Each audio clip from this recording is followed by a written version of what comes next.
그건 뭐 얼마든지 이해할 수 있습니다. 어쨌든 예수님이 베세다에서 500여의 기적을 일으켜서 남자만 5천 명을 먹이고 어린아이와 여자들은 포함 안 됐지만 그들까지 포함하면 약 2만 명 정도를 예수님이 기적적으로 그들 배불리 먹이시고 12광주리를 남기고 그리고 제자들을 재촉했다. 빨리 재촉해서 배를 태워서 바다 건너편으로 보내시고 예수님은 산에 올라가셨다. 기도하신다. 그러니까 그냥 우리가 그 지형을 모를 때는 아 예수님 뭐 배 태워 보내시고 약간 저 디산 같은 데 올라가서 기도하시고 그런데 그게 아니고 이게 뭐 한 200m 높다 이거 이게 어마어마한 산이 돼. 거기 예수님 기도하시고 기도를 가시고 제자들은 보내셨는데 제자들이 배를 저 가다가 풍랑을 만났다. 바다 가운데서. 근데 거기가 지대가 200m 낮기 때문에 이 뜨거운 수증기가 올라가서 위에서 찬 공기가 만나게 되면 엄청난 돌풍이 일어난다 그래요. 엄청난 돌풍. 그러니까 지금 베드로라든지 야고보, 요한 이런 사람 다 이 갈릴리 바다 어부 출신들이에요. 제자들이 대부분이 갈릴리 바다 어부 출신들이에요. 근데 그들이 한두 번은 다 풍랑을 경험했었고 한두 번은 다 그런 어려움을 극복했던 경험이 있는 사람들이고 제자들이 그리고 갈릴리 바다를 손바닥 들여다보듯이 환하게 아는 사람들이에요. 내가 뭐 몇 번 가보니까 알겠던데 뭐 나는 그냥 교만해서 그런 게 아니고 가기 전에 성경을 많이 읽었어요. 지명도 익히고 지도 펴놓고 이제 지도 가져온 사람은 저 혼자밖에 없어요. 버스 타고 다니면 계속 지도 봤어요 저는. 그러니까 흔하지 이게. 나도 흔한데 예수님 제자들이 오죽 흔하겠어요. 그 갈릴리 바다 거기서 30년 이상 살았는데.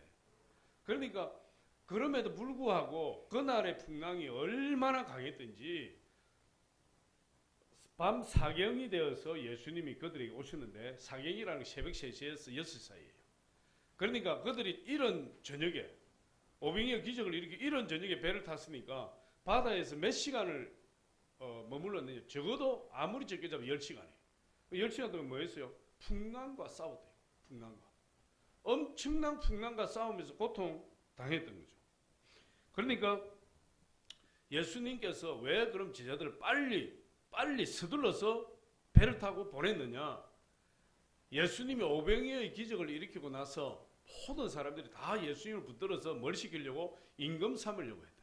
임금 삼으려고. 요한복음 6장 14절로 15절 우리 한번 잠깐 보겠습니다. 같이 한번 읽으면 시작. 이 사람들이 예수께서 행하신 이 표적을 보고 말하되 이는 참으로 세상에 오실 그 선지자라 하더라. 그러므로 예수께서 그들이 와서 자기를 억지로 붙들어 임금으로 삼으려는 줄을 아시고 다시 혼자 산으로 떠나가시니라. 혼자 산으로 가시. 임금으로 삼으려는 줄 알고. 그 앞에 한번 보여주세요. 14절. 이 사람들이 이 예수께서 행하신 이 표적을 보고 말하되 이는 참으로 세상에 오실 그 선지자라 하더라. 그 선지자. 근데 그 선지자라는 것은 저게 그 할 때 저거는 더 정관사예요. 딱 한 사람이에요. 딱 한 사람.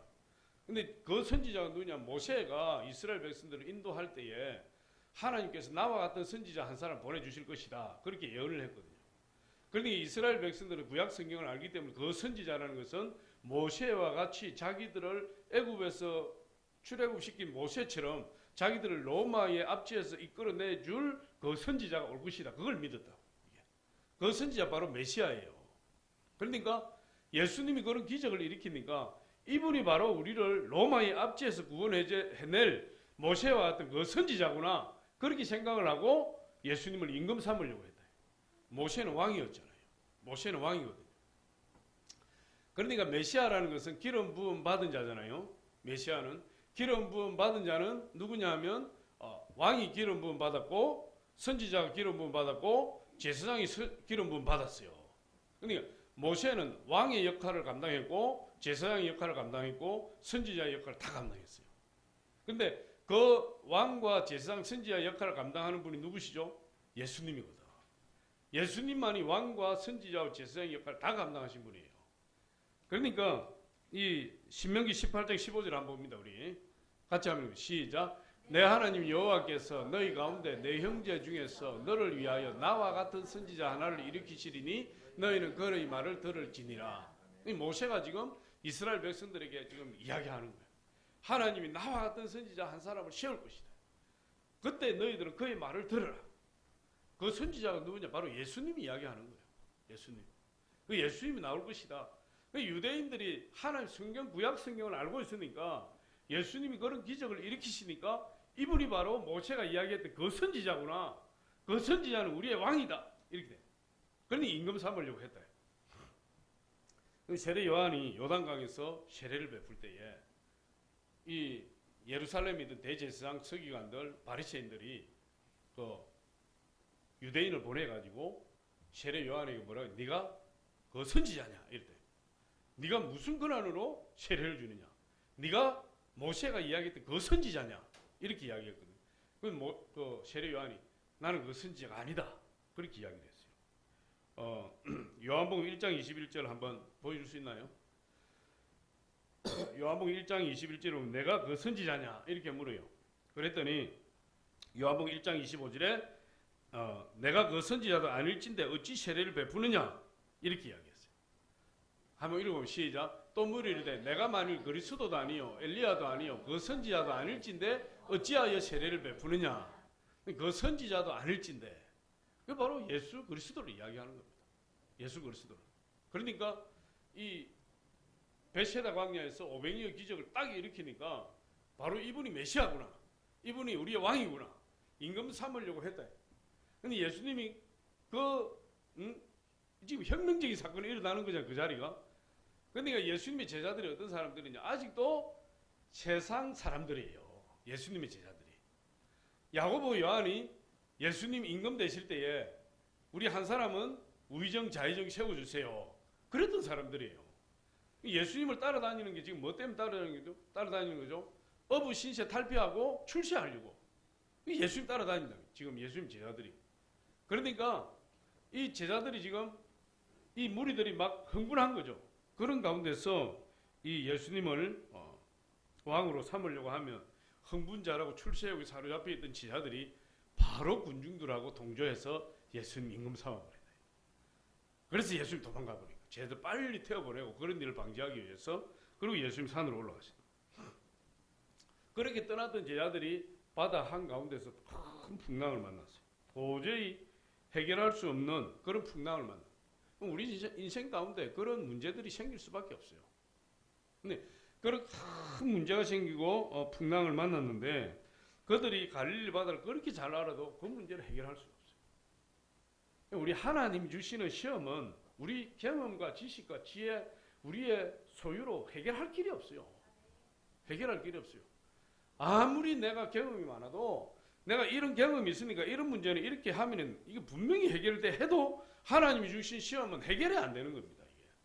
해결할 방법이 없어요. 왜? 하나님 작정하고 시험을 주시니까. 왜 시험을 주시는 거죠? 그 사람을 그를 만들어 축복하려고. 할렐루야. 그럴 때에 어떻게 해야 되느냐? 그럴 때에 죽기 살기로 나와서 기도해야 된다. 요즘은 그런 분들이 많이 없어요. 보니까. 문제당하고 고통당하면 와서 눈물로 기도하고 새벽에도 보면 그 사람 나와 있어야 되고 점심때도 보면 나와 있어야 되고 저녁에도 보면 나와 있어야 되고 아침 점심에 교회 올 때마다 와서 목사님 키 하나 봐주세요. 키 하나 봐주세요.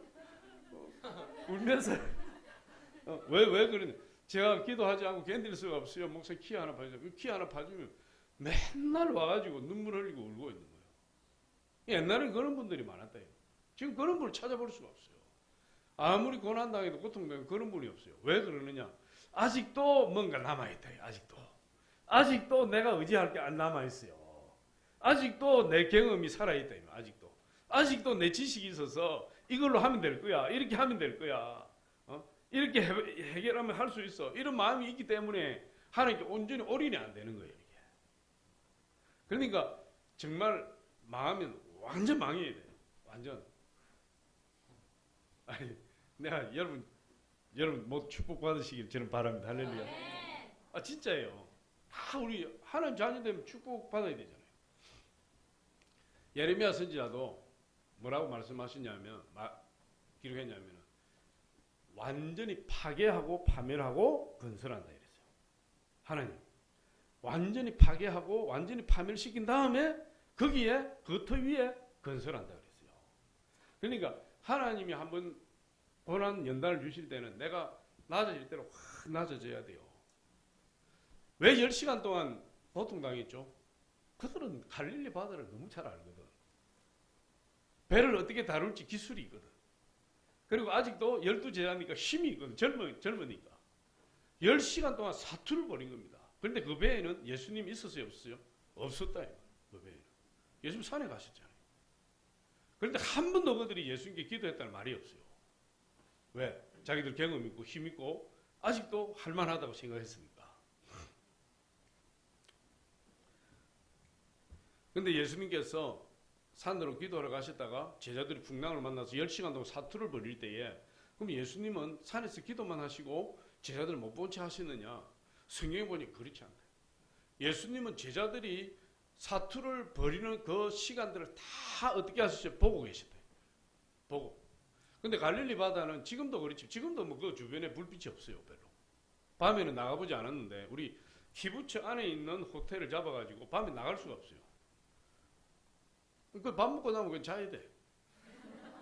캄캄해가지고.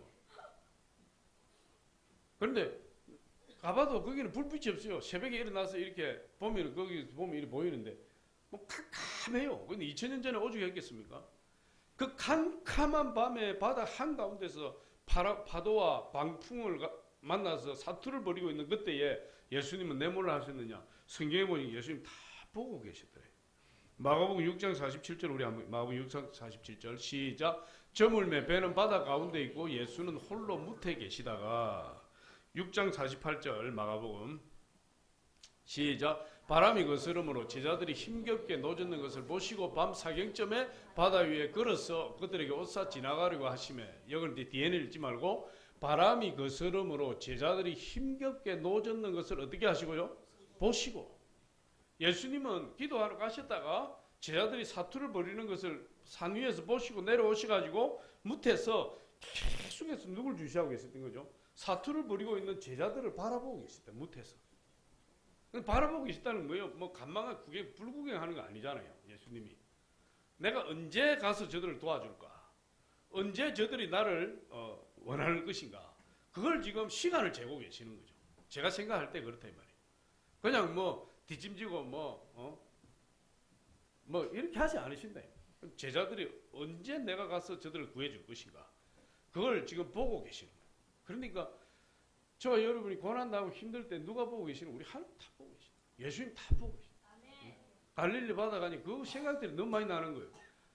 제자들이 바다 가운데서 막 그렇게 고통당하고 막 할 때 예수님 다 보고 계시고 이렇게 막 예수님이 산 위에 다니고 제자들과 같이 다니실 때 그 제자들의 필요를 다 채워주시고 그 하나님이신 예수님이 이 땅에 오셨다는 그 사실 자체가 말이 안 되는 일이잖아요. 말이 안 되는 일.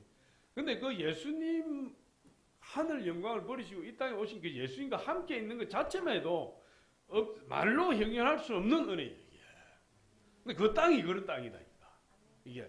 근데 그 말 하나하나, 그 도시 이름 하나하나가 얼마나 감격이 되고 감동이 되는지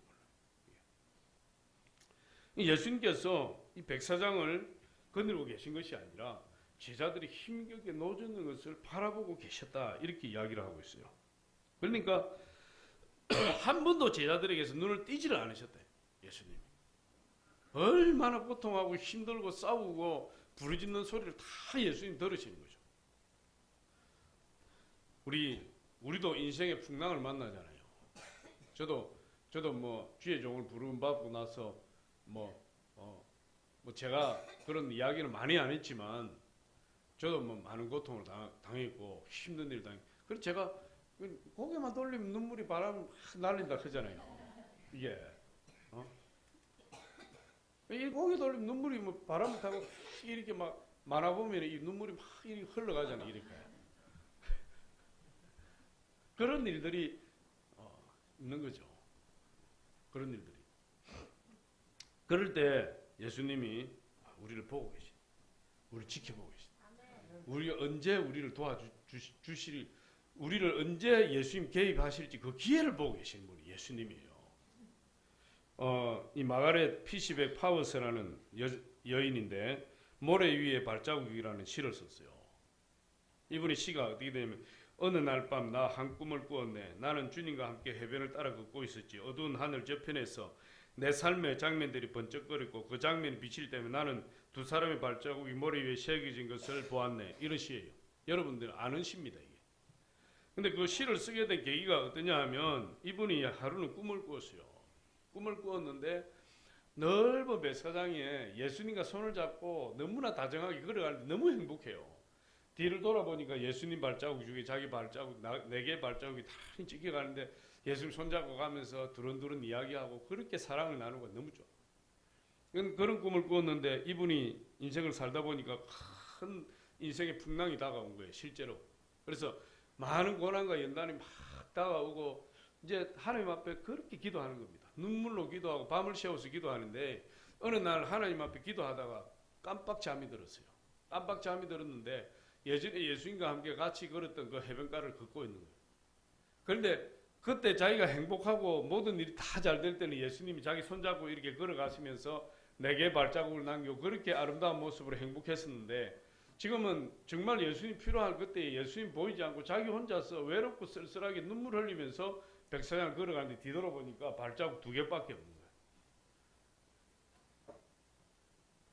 그래서 이제 속으로 이제 그렇게 생각한 거야. 왜 내가 힘들 때는 예수님 함께 하지 아니하시고 내가 행복할 때는 예수님 함께 하시는데 내가 힘드니까 세상 사람들처럼 나를 피하시고 나 혼자 버려두시는가. 그렇게 꿈속에서 생각하는데 저쪽에서 머리가 반짝반짝하는 분이 한 분이 걸어와요. 보니까 예수님이에요. 예수님께 따졌어요. 예수님, 내가 힘들고 어려울 때 왜 나 혼자만 버려두십니까? 내가 행복할 때 예수님 나와 함께 하셨는데. 그랬더니 예수님께서 뭐라고 말씀하시냐면 이렇게 이야기했어요. 얘야, 그것은 너의 발자국이 아니라 나의 발자국이란다. 내가 힘들고 어려울 때 그때는 내가 너를 업고 간 나의 발자국이란다. 예수님 그렇게 이야기해요. 그 꿈속에서 그 예수님을 보고 그 감격을 해서 이 모래 위에 발자국이라는 시를 쓴 거 이 시예요. 어느 날 밤 나는 한 꿈을 꿨는데 쭉 이야기하면서 중간에 그 장면이 늘 나를 괴롭혀 나는 그 공경에 관해 주님께 물어보았네.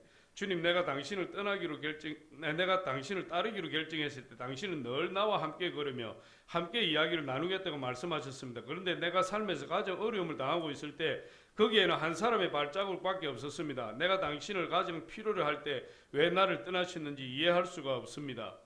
그때 주님께서 내게 말씀하셨네. 나의 귀한 자여, 나는 널 사랑하고 결코 떠나지 않으리라. 시련과 시험의 때에도 내가 본 한 사람의 발자국, 너를 업었을 때 내 발자국이니라. 그렇게 말씀하신다. 할렐루야. 우리 고난당하고 어려움 당하고 힘든 일을 당할 때 나 혼자 있는 것 같지만 그러나 우리 예수님은 풍랑을 만난 제자들을 혼자 버려두지 않으시고 끝까지 바라보시고 그들과 함께 하신다. 할렐루야. 우리 주님은 우리와 함께 하셔서 우리 힘을 주시는 거예요. 또 성경을 보니까 예수 밤 사경에 바다를 걸어서 오셨대. 밤 사경에 오셨대. 사경이라는 건 아까 말했지만 새벽 3시, 6시 사이 아니에요. 가장 어렵고 힘든 시기에.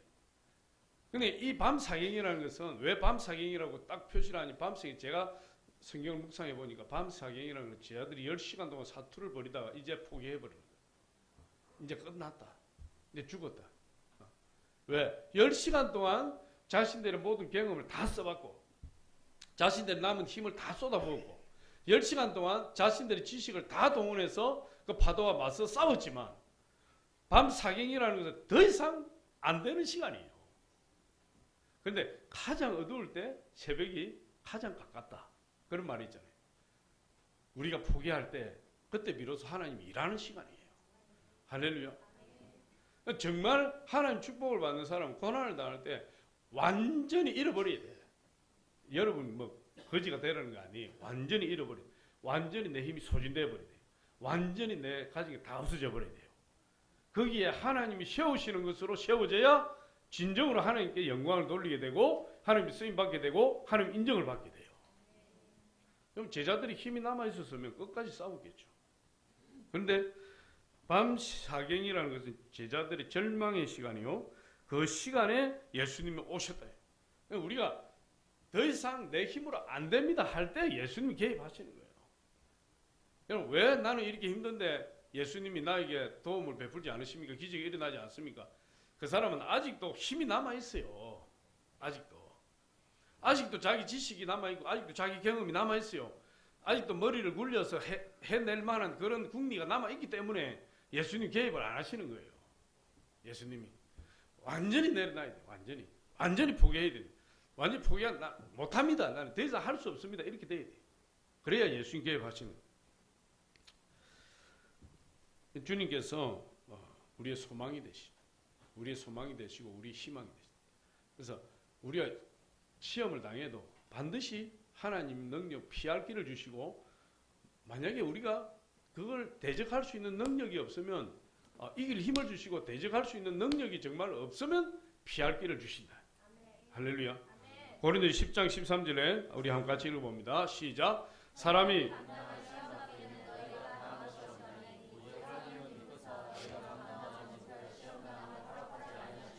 시험 당할 점에 또한 피할 길을 내사 너희로 능히 감당하게 하시느니라.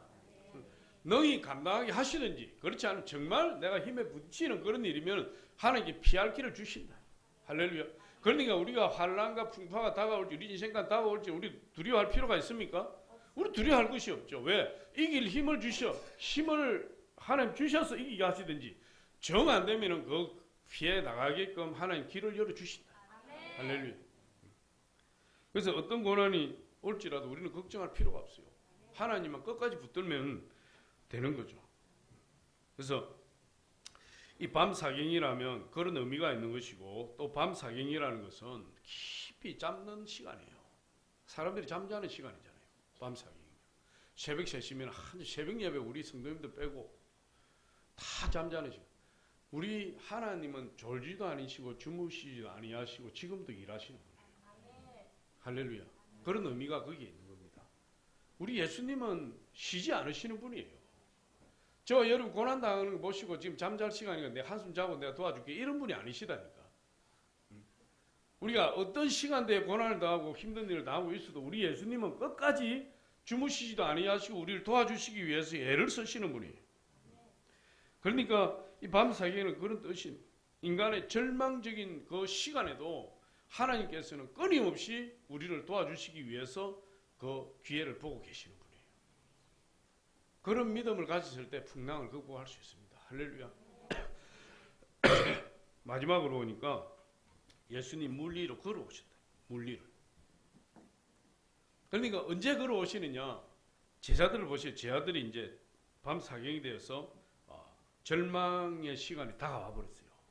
근데 자기들의 경험이 다 꺾여버리고 자기들 지식도 다 꺾여버리고 자기들 힘도 다 꺾여버리고 그리고 자랑도 다 꺾여버리고 모든 교만도 다 꺾여버리고 죽게 생겼는데 무슨 교만이 남아있습니까? 무슨 자랑이 남아있겠어요? 모든 게 다 꺾여버린 그 시간에 예수님이 걸어오신다. 예수님.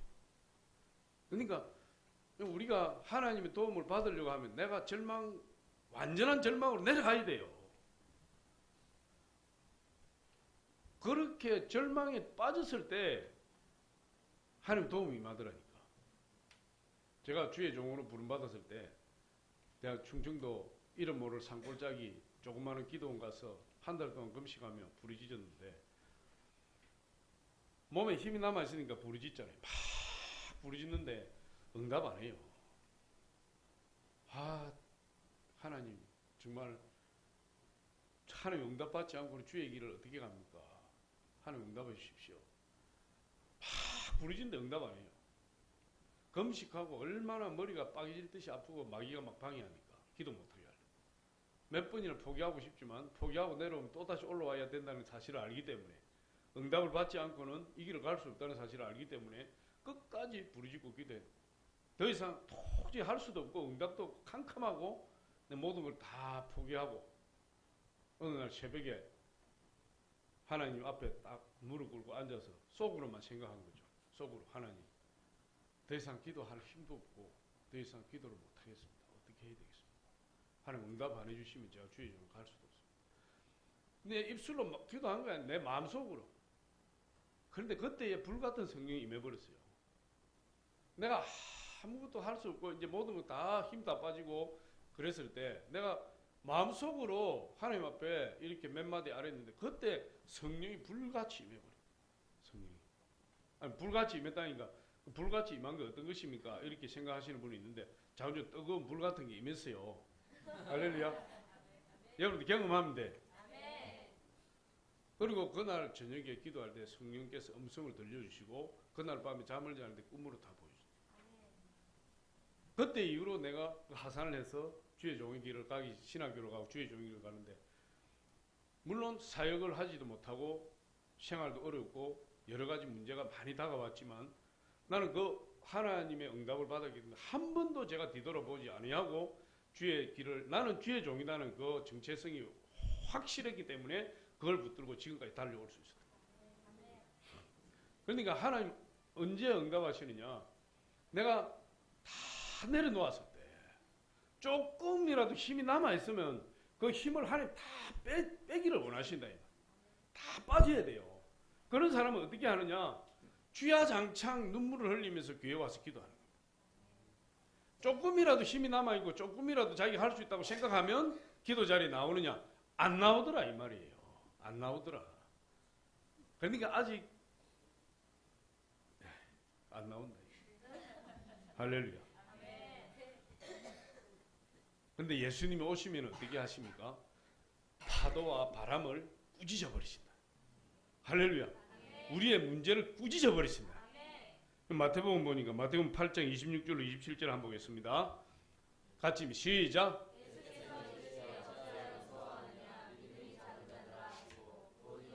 바람과 바다를 꾸짖으시니 아주 잔잔하게 되거늘 그 사람들이 놀랍게 여기 이르되 이가 어떠한 사람이기에 바람과 바다도 순종하는가? 여러분 예수님이 어떤 분입니까? 세상 말로 하면 무지막지한 분이에요. 예수님이 바람과 파도를 꾸짖어 버린다니까? 파도와 바람을 나무라 버리신다니까요. 그런데 그 파도와 바람이 예수님 말씀을 듣고 잠잠해져 버려요. 여러분 우리에게 어떤 문제가 있든지 예수님 오셔서 꾸짖어 버리면 떠나는 거예요. 할렐루야. 아무리 이 광풍 성난 파도가 달려와도 예수님이 꾸짖어 버리시고 또 보니까 꾸짖었을 뿐만 아니라 그들을 밟고 오신다. 밟아버려. 할렐루야.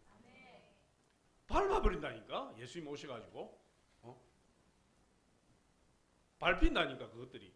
예수님 밟아버리면 예수님 무지막지하잖아요. 예수님 무지막지하니까 밟아버리면 꼼짝도 모르게 밟히는 거예요. 예수님이 한번 소리 내버리시면 파도와 바다가 그냥 꼼짝 못하고 잠잠해져 버리는 거예요. 그런 분이 바로 예수님이에요. 그런 분이. 그러니까 예수님을 대적한다는 것은요, 여러분 상상이 안 되는 거예요. 사탄이 예수님을 대적할 수 있습니까? 상상이 안 돼요. 그런데 우리 사람은 예수님을 대적해요. 사람은. 그런데 성경에 보니 예수님을 대적하면 가루가 되어버린다. 가루가. 우리 성경 한번 마태복음 21장 42절로 44절 우리 같이 한번 읽어봅니다. 시작. 예수께서 이르시되 너희가 성경에 건축자들이 버린 돌이 모퉁이의 머릿돌이 되었나니 이것은 주로 말미암아 된 것이요 우리 눈에 기이하도다 함을 읽어본 일이 없느냐. 그러므로 내가 너희에게 이르노니 하나님의 나라를 너희는 빼앗기고 그 나라의 열매 맺는 백성이 받으리라. 이 돌 위에 떨어지는 자는 깨지겠고 이 돌이 사람 위에 떨어지면 그를 가루로 만들어 흩으리라 하시니. 예수님이 저런 분이에요. 예수님 말씀에 대적하고 예수님하고 맞짱 떠가지고 예수님하고 맞짱 떠는 사람이 얼마나 많은지 몰라. 예수님하고 맞짱 떠는 사람이 예수님을 모르니까, 예수님이 어떤 분인지를 모르니까 예수님하고 맞짱 떠는 겁니다. 그렇게 해가지고 살아남을 사람이 하나도 없고 그 사람이 저 돌은 모퉁이 돌은 예수님을 의미하는 거예요. 모퉁이 돌이 그 사람 위에 떨어지면 그 사람을 가루로 만들어 버린다. 파도와 그 무식한 파도와 바람도 그냥 예수님 말씀 한마디에 조용하게 그냥 순한 양처럼 되어버리고 그 거친 파도와 바람을 밟고 오시는 분이 예수님인데 그 예수님이 그런 분이에요. 그럼 살아있는 사람은 누구나 문제가 있어요. 그렇잖아요. 근데 우리가 그 문제를 누구에게 맡기면 됩니까? 예수님께 맡기면. 내가 죽어야 돼요. 죽은 사람 말이 없어요. 할렐루야. 그러니까 그 감남산에 전부 무덤이 수만 가구가 되는 것 같아. 수만 기가 되는 것 같아. 보니까 거기서 아무리 사진을 찍고 막 이리 표절 이리 취해라 저리 취해라 막 해도 그들이 막 일어나가 시끄럽다고 막 이런 사람 하나도 없어. 다 가만히 있어. 다 가만히. 이미 죽어버렸어. 내가 예수 그리스도 우리 하나님 앞에 내가 죽어버리면 하나님이 나를 다시 살려주십니다. 할렐루야.